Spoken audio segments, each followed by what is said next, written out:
আসসালামু আলাইকুম রহমতুল্লাহি ওয়া বারাকাতুহু। আশা করছি ভালো আছেন। আল্লাহ পাকের অশেষ করুণা দয়ায় আমি বেশ ভালো আছি বন্ধু। তো আজকের যে বিষয়টা নিয়ে বলবো, দেখেন, চিরুনির মধ্যে কাকুইয়ের মধ্যে সূরা ফাতিহা মাত্র 3 বার পাঠ করেন এবং মাথা এভাবে আপনি আঁচড়ে নেন। ইনশাআল্লাহ ইনশাআল্লাহ আমার আল্লাহ পাক যদি চায় তার দয়া রহমার করম হয়, সূরা ফাতিহা পড়ে আপনি একটা চিরুনির মধ্যে মাত্র 3 বার ফুঁক দেবেন আর ওই চিরুনি দিয়ে আপনি চুল আঁচড়াবেন। ইনশাআল্লাহ এর রেজাল্ট দেখলে আপনি অবাক হয়ে যাবেন। আসেন আমি পরপর আপনার সঙ্গে আলোচনা করছি। তো আমাকে বক্তব্য বলছে, দেখেন, যে একটা চিরুনির মধ্যে মাত্র 3 বার যদি সূরা ফাতিহা পাঠ করা হয় এবং 3 বার পাঠ করব, 3 বার চিরুনির উপরে ফুঁক দেবো এবং এই চিরুনি দিয়ে আমি আমি চুল আঁচড়াবো। নাম্বার 1, আমার মাথা ব্যথা মাত্র 1 সেকেন্ডের মধ্যে, 1 দিনের মধ্যে ভালো হবে। এই দেখ, কথা বোঝে না, সোজে না। এবার আসেন তারপরের কথা হচ্ছে, দেখেন, যদি দেখেন যে আপনার মাথার চুল উঠছে, আপনার মাথার চুল পড়ে যাচ্ছে, সূরা ফাতিহা আগে পরে কয়েকবার দরুদ পড়বেন, যে কোনো দিন করবেন এবং প্রতিদিন সকালবেলা করে সকালবেলা ঘুম থেকে উঠে প্রথম যখন চুল আঁচড়াবেন তখন একবার করে সূরা ফাতিহা বা পবিত্র অবস্থায় 3 বার দরুদ শরীফ, 3 বার সূরা ফাতিহা, আবার 3 বার দরুদ শরীফ, 3 বার 9 বার ফুঁ দেন, চুল আঁচড়ে দেন।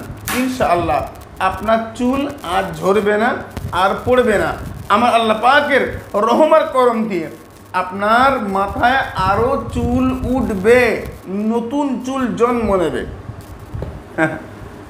অনেক ডাক্তার করেছেন, অনেক কবিরাজ, অনেক হুজুর, অনেক পীর সাহেব অনেক তেল ইউজ করছেন, ব্যবহার করছেন। আমার বক্তব্য হচ্ছে যে আপনি এটা একটু করে দেখুন তো, দেখি আল্লাহ পাকের দয়া রহম করম করে কিনা।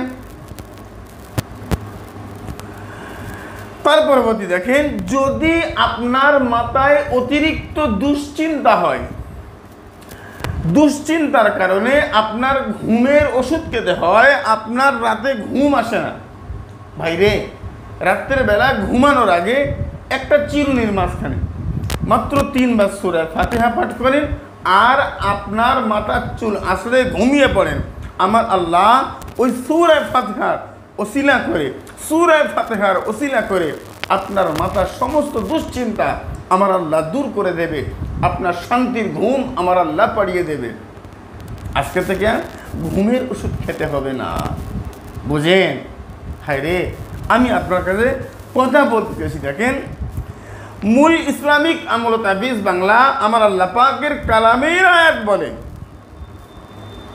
এ বোঝে না সোজে না, সেটা আপনি বুঝতে পারেননি, সেটা আপনার দোষ। আপনি কাজ করতে পারেননি, ওটা আপনার দোষ। আমি সিস্টেম অনুযায়ী কাজ করিনি, ওটা আমার দোষ। বুঝেন ভাই? ইসলামিক আমল তাবিজ বাংলা মূল কথা হচ্ছে আল্লাহ পাকের কালামের কাজ। তো ভাই, আমি সব থেকে বড় চিটিংবাজ, পৃথিবীর সমস্ত কবিরা চিটিংবাজ। আল্লাহর কালাম তো সত্য, কেন আপনি কাজ করবেন না? একটা চিরুনির মাঝে যদি আপনি মাত্র 41 বার পাঠ করেন, মাত্র 41 বার ইয়া ফাত্তাহু 41 বার পাঠ করেছেন শুক্রবার, এবং তারপরের দিন আবার করেছেন 7 দিন করবেন। শুক্রবার থেকে শুরু করবেন, রাত্রে এশার নামাজ পড়ে। যে মানুষটা সত্য কথা বলে, যে মানুষটা ভালো মানুষ, হালাল খাদ্য খায়, এই মানুষটার কাছ থেকে আপনি পাঠ করে নেন, আল্লাহ দয়া রহমার করম করবে ইনশা আল্লাহুল আজিজ। ভাই, আমি আপনার সঙ্গে কথা বলছি, দেখেন, যে ইয়া ফাত্তাহু মাত্র 41 বার করে আমি পাঠ করব, একবার করে ফুঁ দেবো। 7 দিন করেছি। যার বিয়ে হয় না, চিরুনির কাজ আমি আজকের যেভাবে দেবো একবারে মিটে যাবে, এরপরে আর নতুন করে বলতে হবে না। বুঝেন? তাহলে 41 বার করে 7 দিন পাঠ করেছি, একবার করে ফুঁয়ে দিয়েছি। যার বিয়ে হচ্ছে না, বিয়ে এসে ভেঙে যাচ্ছে, এর বিয়ে ভাঙবে মানে? এটা কেমন কথা বলে? আর বিয়ে ভাঙবে না? হায় হায় হায়, আল্লাহ, আমার আল্লাহ দয়া রহমার করম করবে ইনশাআল্লাহ। আপনি এই যার বিয়ে হয় না, সে এই চিরুনি দিয়ে প্রতিদিন চুল আঁচড়াবে, মাথার চুল আঁচড়াবে। আর আর আর আর রাত্রে ঘুমের সময়, রাত্রে ঘুমানোর আগে 101 বার পাঠ করবে ইয়া ফাত্তাহু, ব্যাস মিটে গেছে। 41 দিনের মধ্যে আমার আল্লাহ দয়া হবে, কন্যা তোমার জন্য আমার আল্লাহ সুপুত্রের ব্যবস্থা করে দেবে। আর আর আর ছেলে তোমার জন্য আমার আল্লাহ একটা সুকন্যা, তোমার একটা সুস্ত্রী আমার আল্লাহ দান করবে। এবং এটা পরীক্ষিত, এটা আমি বলছি না, আমার দাদু আব্দুল জব্বার বলছে না, এটা বলছে হুজুর তাবিজের কেতাব শর্ষিনা পীর সাহেব, বুঝেন? আচ্ছা, তাহলে আমরা জানলাম যে একটা চিরুনির মধ্যে যদি সূরা ফাতিহা পাঠ করি, মাথা ব্যথা ছেড়ে যাবে, মাথার চুল ওটা সেরে যাবে, মাথার মধ্যে খুশকি ওটা, মাথার মধ্যে চর্মরোগ যেটা সেরে যাবে, আর মাথায় উকুন হলে চলে যাবে, চুল পাতলা হলে ঘন হবে, আর যদি বিয়ে না হয় বিয়ে হবে। আর কি চান বলেন? এখন আমার কাছে যদি বিয়ের জন্য কেউ আসে, ভাই রে আমি আপনার বলছি একটা 33,000 তাবিজ দেবো, এই চিরুনি পড়ে দেবো আর আনুষঙ্গিক দেবো, তারপরেও 5,000 টাকা খরচ। ও বাবা, তুমি তো পারবে না, আর পারলেও তো কষ্টকর, বলো? হ্যাঁ, তাহলে যদি হয় কষ্টকর, তাহলে কেন নিজে কেন করতে পারছো না? আরে বাবা, ঘরে বসো, আমল করো, আল্লাহ দয়া রহম করম করবে। আহা, আমি আপনার সঙ্গে আলাপ আলোচনা করছি ইসলামিক আমল তাবিজ বাংলা, টোটাল ইউটিউবে 1 in 1, বুঝেন? কারণ ডিরেক্ট আল্লাহর কালাম দেয়। আরে বাবা, এত শত না, বশীকরণ করবো, হুজুর বাঁচান। আরে হুজুর কি করে মানে আপনাকে বাঁচাবে? আল্লাহ বাঁচাবে কারুর মাধ্যম দিয়ে, আর যার মাধ্যম দিয়ে তিনি হচ্ছেন আল্লাহর কালাম। আমি নাথিং। আমি বললাম না, পৃথিবীর সমস্ত কবিরাজ যেখানে 5,000 টাকা নিয়ে গ্যারান্টি কাজ করে, আমি 15,000 টাকা নিয়ে বলি আমার কাছে বাবা কাজের কোনো গ্যারান্টি নাই। হায় হায় হায়, কারণ মানুষ আর যাই হোক আল্লাহ হবে কি? আর যাই হোক আল্লাহ হবে না। মানুষ আর যাই হোক ঈশ্বর হবে না। মানুষ স্রষ্টা নয়, মানুষ সৃষ্টি। কাজ আমরা করি, কবিরাজরা করে, তার দায়িত্ব জিম্মা আল্লাহ ওয়ালারা যা বলে গেছে ওটা করবে, ব্যাস মিটে গেছে। এখন কাজ হবে না হবে আল্লাহর হাতে, এটা আপনাকে মানতে হবে, বিশ্বাস করতে হবে। আজকে একজন আমেরিকা থেকে ফোন করেছে, হুজুর আপনার কাছে শিওর কাজ হয়? আমি বললাম না, আমার কাছে শিওর কাজ হয় না। বললো ওই জন্য আপনার কাছে আমি কাজ দেবো। আমার বক্তব্য হচ্ছে যে মানুষ মানুষ মানুষ শিক্ষিত হোক, পড়াশুনো করো, আউট নলেজ, কমন সেন্স নেই তোমার?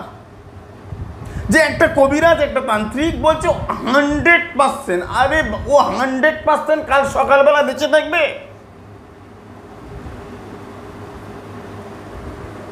যার নিজের ওপরে কোনো নিয়ন্ত্রণ নেই, যে নিজে সমস্যায়, খোদার কসম করে বলছি, বাংলাদেশের এক একজন কবিরাজের 1 মিলিয়ন সাবস্ক্রাইবার, তাদের নিজের পরিবারের সমস্যা নিয়ে আমার সঙ্গে যোগাযোগ করে 10টা দিতে পারি, 10টা এরকম প্রমাণ 10টা দিতে পারি। তারা বিরাট বড় হুজুর, আমি তো ছোট মানুষ, পৃথিবীর সব থেকে ছোট কবিরাজ আমি, কিন্তু আমার চ্যানেল নাম্বার 1 ইউটিউবে 100%। কারণ নিখুঁত খোদার কালাম, বুঝেন? এতে কোনো খুঁত নাই। হ্যাঁ, আমার খুঁত আছে, আমি খারাপ মানুষ গো। তাহলে বিয়ে হয়নি, হবে না, হচ্ছে না, হতে পারে না, কোনো কথা চলবে না যদি কেউ বিয়ে বন্ধ করে না রাখে। অনেক সময় বিয়ে বন্ধ করা থাকে, কালা জাদু, কুফরি, এই সেই, এটা ওটা সেটা, অনেক কথা, অনেক বিষয়। সেক্ষেত্রে হলে ওটা আগে কাটান করো, আমল করো, আল্লাহ রহম করবে। কাটান করা তাবিজ, ইসলামিক আমল মানে তাবিজ বাংলায় দেওয়া রয়েছে, একটু কষ্ট করে দেখলে ব্যাস মিটে গেল। এত আও মাও ছট ফট কিচ্ছু করার দরকার নেই। আল্লাহ, আমার আল্লাহ দয়া রহমার করম করবে। বিচ্ছেদ করবো, হুজুর আমার স্বামী আমার ছেড়ে চলে গেছে। আচ্ছা, কমেন্ট বক্সে লেখেন তো ইয়া ফাত্তাহু। যারা যারা লিখেছে প্রত্যেকের আমি গুনাহগার অধম পাপী, আমার পক্ষ থেকে এই কাজটার জন্য অনুমতি রইল। কমেন্ট বক্সে লিখবেন ইয়া ফাত্তাহু। আর আর আর 10 জনকে, আপনার আপন মানুষ যাদেরকে বিয়ে হয় না, আপনি চেনেন তো, এ বাবা তোমার বিয়ে হয় না আর ওরও হয় না, তোমার তো বন্ধু, ও এরকম 10 জনকে ভিডিওটা শেয়ার করো, মানে হোয়াটসঅ্যাপে। ওরা দেখবে আল্লাহর কালাম, ওরা আল্লাহর নাম নিয়ে জপ করবে, ওদের বিয়ে হবে, তোমারও হবে। আর আমিও অনুমতি দিয়ে দিতে বাধ্য। কমেন্ট বক্সে লেখেন ইয়া ফাত্তাহু। অনেকে বলবে হুজুর আল্লাহর নাম তো ইয়া ফাত্তাহ। আমি হ্যাঁ বলছে, আমি ক্ষমতাবান, আমি শক্তিশালী, আমি কেন আল্লাহর নাম বলবো? আমার বক্তব্য হচ্ছে, আপনি বিরাট ক্ষমতাবান হলে খবরদার লিখতে যাবেন না, বুঝেন? একটু অল্প আদা আমাদের মতো সাধারণ মানুষ আপনারা লেখেন ইয়া ফাত্তাহু, কাজ করেন, আমার আল্লাহ দয়া রহম করম করবে। তাহলে কাটান করেন, আমল করেন, আল্লাহ দয়া রহম করম করবে। 5 ওয়াক্ত নামাজ পড়েন, হালাল খাদ্য খান, সত্য কথা বলেন, আল্লাহ ওয়ালা সঙ্গ লাভ করেন। আমল দেওয়া হয়ে গেছে। আমি অতিরিক্ত যে 2 মিনিট কথা বলবো, যাদের আমার মনে হয় অতিরিক্ত কথা শুনবেন, আপনি একটু দাঁড়ান। আপনার আশেপাশে যে কোনো আল্লাহ ওয়ালা মানুষের হাতে হাত দিয়ে বায়াত হন, যেখানে বায়াত হলে কলব রুসের খবি আফানফ, সমস্ত মাকামগুলো আল্লাহ আল্লাহ বলে, আমি আল্লাহ পাবো, রসুল পাবো, আল্লাহ চিনতে পারবে আমাকে। আব্দুল হারিস, আমার বক্তব্য হচ্ছে ওখান থেকে ছুটে কলকাতা রাজার দরবারে আসতে হবে না। আপনার আশেপাশে ভালো মানুষ আছে, খোঁজ করেন, দেখেন। সবার একটা দাবি, হুজুর আপনার কাছে যাব না। বাংলাদেশ থেকে আপনি আসতে পারবেন না, ভারতবর্ষের অন্য অন্য রাজ্য থেকে প্রতি মাসে একদিন করে আসতে হবে, মিনিমাম একদিন। যারা মোটামুটি 100-200 কিলোমিটারের মধ্যে মাসে 2 দিন, আপনার পক্ষে সম্ভব নয়। তো কেন আমি যা চাইছি, আপনি আল্লাহ পাবেন, রসুল পাবেন, আপনি মানুষ হবেন, আমি মানুষ হব, আমরা মানুষ হব, পশুত্ব থেকে মনুষ্যত্ব। তো আপনার আশেপাশে যিনি আল্লাহওয়ালা মানুষ, তিনিও তো তাই চাইছেন। আমাদের লক্ষ্য, আমাদের দৃষ্টি, আমাদের কেন্দ্রবিন্দু একটা, আমরা সবাই মানুষ হব, আল্লাহ এবং তার রসুল চিনব, বোঝেন? আমার বক্তব্য হচ্ছে, বায়াত ছাড়া আপনি কোনো রাহা পাবেন না। বোঝে না, সোজে না। হঠাৎ করে প্রেমিকা চলে গেছে, ও তাহাজ্জুদের নামাজ পড়ছে, তোমার তাহাজ্জুদের নামাজ আমার আল্লাহ নেবে না। আমার আল্লাহ, ও তাহাজ্জুদ, তুমি যে তাহাজ্জুদ পড়ছো আল্লাহ জানেই না। আসে তো মূল বক্তব্য হচ্ছে, কমেন্ট বক্সে লেখেন ইয়া ফাত্তাহু। সুস্থ থাকেন। আসসালামু আলাইকুম ওয়া রাহমাতুল্লাহি ওয়া বারাকাতুহু। আল্লাহ হাফেজ।